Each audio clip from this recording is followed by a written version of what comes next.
Hello everyone. So welcome back to your channel Botany Tricks. In today's video we are going to talk about the chapter Anatomy of Plants. Now whenever students hear this name, their reaction suddenly changes from this to this and finally to this. What's the main reason behind this reaction? The main reason is that they are unable to relate between two specific terms. They are unable to differentiate between the internal structures. So in this video and in my upcoming video, I'm gonna try so that you are able to learn this chapter and understand all the terms very clearly. Okay, so let's begin. For the simplification, we are beginning with the term vascular bundle. Now, what exactly is vascular bundle? Whenever vascular bundle term is used, it is basically denoting xylem and the phloem. Bundle denotes that they are present together. What are xylem and phloem? These are two examples of complex tissues and also they are conducting in nature. Xylem, for example, conducts water and minerals, whereas phloem conducts sap, food, etc. They are called as complex because this tissue particularly consists of four different types of cells, which are tracheids, vessels, xylem parenchyma, and xylem fibers.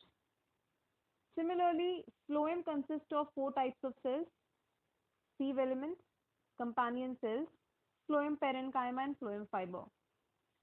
One important thing which should be in your mind is that out of these four cells, only xylem parenchyma is the cell which is living.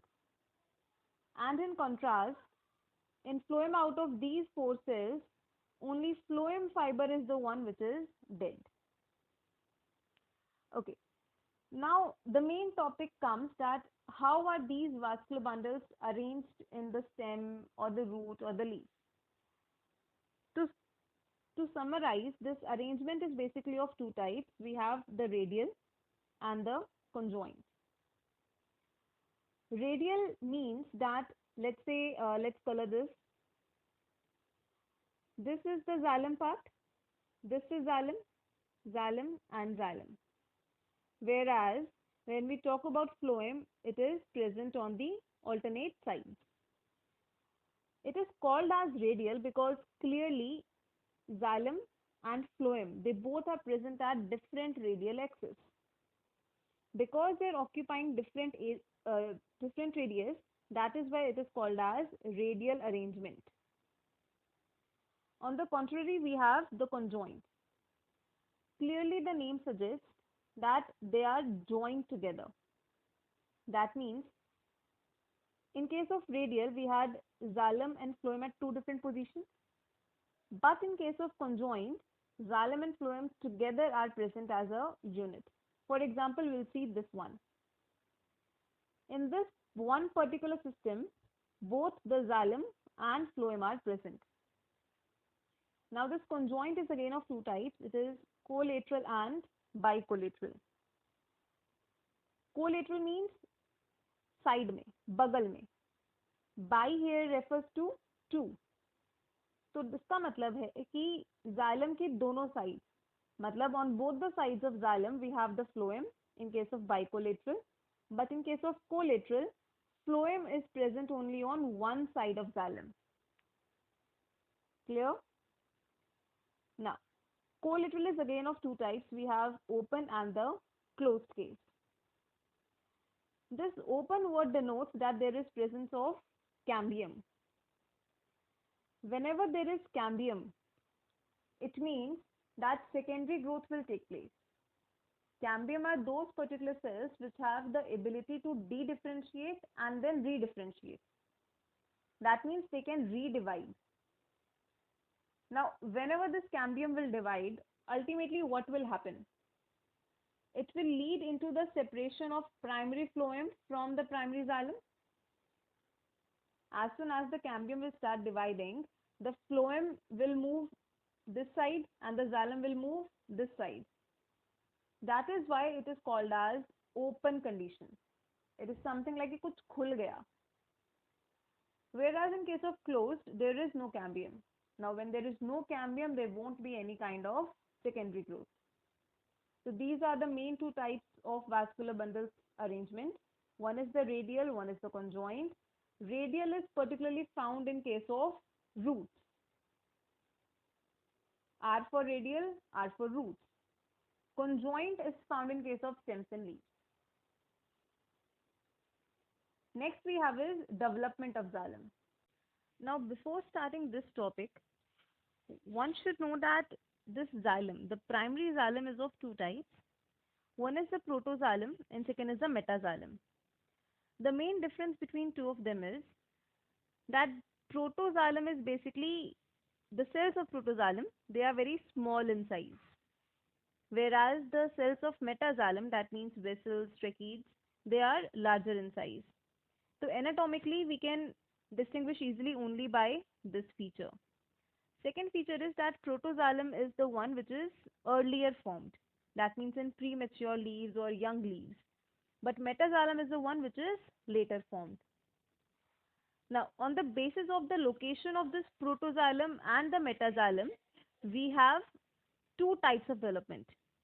One is centrifugal, another is centripetal.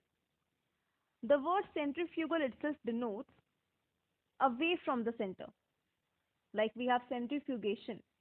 Centrifugation means what happens basically, any particular material is rotated at a very high speed and the materials are separated because the driving force is away from the center. Centripetal is exactly the opposite of this. That means it is towards the center.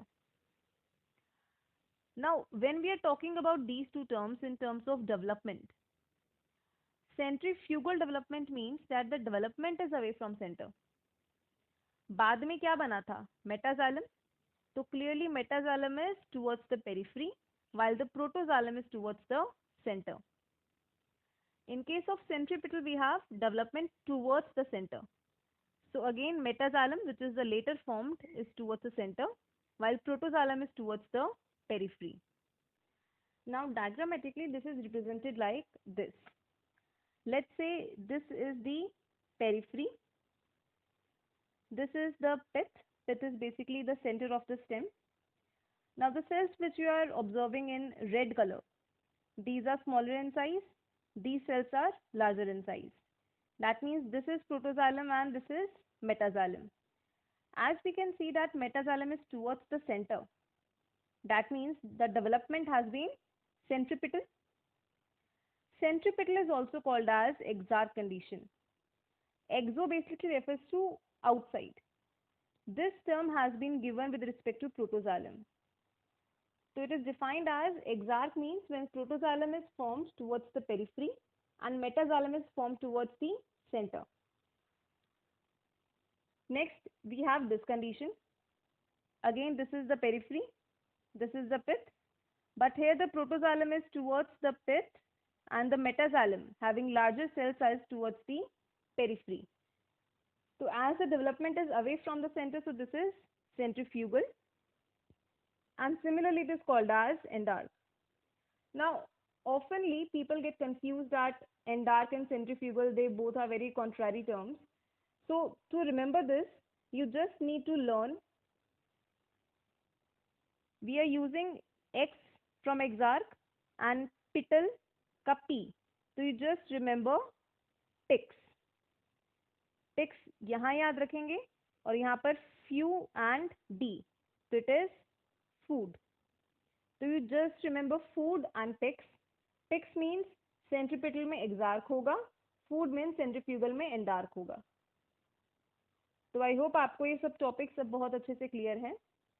In my upcoming video, I'll be talking about the internal structures of the dicot stem, monocot stem, dicot root and monocot root, and we'll revise them and solve MCQs on the basis of them. Thank you.